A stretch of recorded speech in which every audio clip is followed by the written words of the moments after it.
So, shifting gears, I guess we can talk about the recent hoo-ha on Twitter. Everybody's talking about piracy again. Ooh. That wonderful topic that comes up every 5 years, where a bunch of old heads yell at clouds, and then their idiot followers agree with them, and then that cycle repeats every 5 years.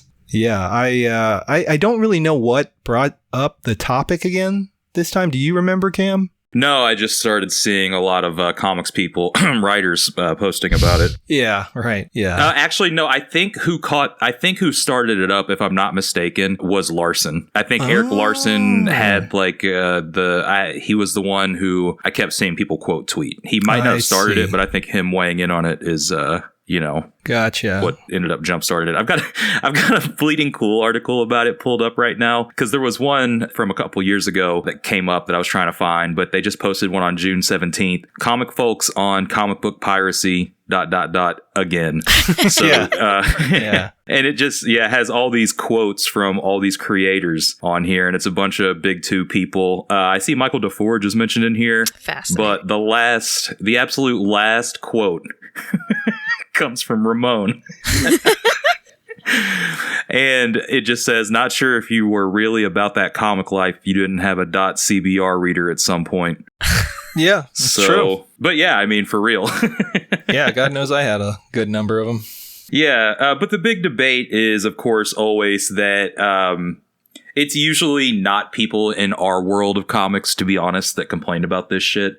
It's always like people that are involved with the big two or Image or, one of those fringe companies like your Vault or Aftershock or whatever the fuck companies are out there. Boom, whatever. But it's always these people that, are freelancers and have too much time on their hands on Twitter. And, in my opinion, it's just unwarranted rage. I mean, their argument is that, their books getting pirated online steal from them, which, yeah, okay, if you want to put it in black and white, sure. But, they also say they don't say, but the implied tone is that if you can't afford the comics, you don't deserve to read them unless you can afford them, because they don't want you reading them at all, which I completely disagree with, because, as someone who offers to send, PDFs of my entire body of work pretty much from the last couple of years out for free, I just do that in gesture of, hey, maybe you'll buy something in the future, or if you really don't have money and want to read this stuff, I'd rather you read it than, nobody read it. That's absolutely.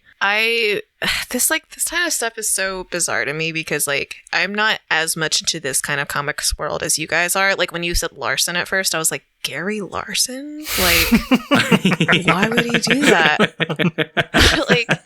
It's weird that it's this almost, sorry to go back to NFTs, but this almost feels like NFTs again, where it's only people that have really large followings already that get really up in arms about this. It feels like. Mm-hmm. And the other thing I was going to say is, the last time Ben and I were on the podcast, we talked a lot about the kind of connections between punk music or noise music and comics. And this reminds me again that there's so many noise labels that just have giant compilations of people's stuff that they just put out on YouTube for free for anyone to listen to, because the kind of thought is just it's kind of like what you were saying, Cam, of isn't it just better for someone to see your work and maybe they'll really like it and buy something for me, than to just be no, you can't have this, you pirated it, I'm gonna send you to jail. I don't know why people would get so upset about that. I don't know. Yeah, it's weird, because I mean, the weird thing is they act like they're getting paid a lot of money off of comics, and let's be real, they're not. Yeah. The ones that are actively making a lot of money probably aren't tweeting about this stuff.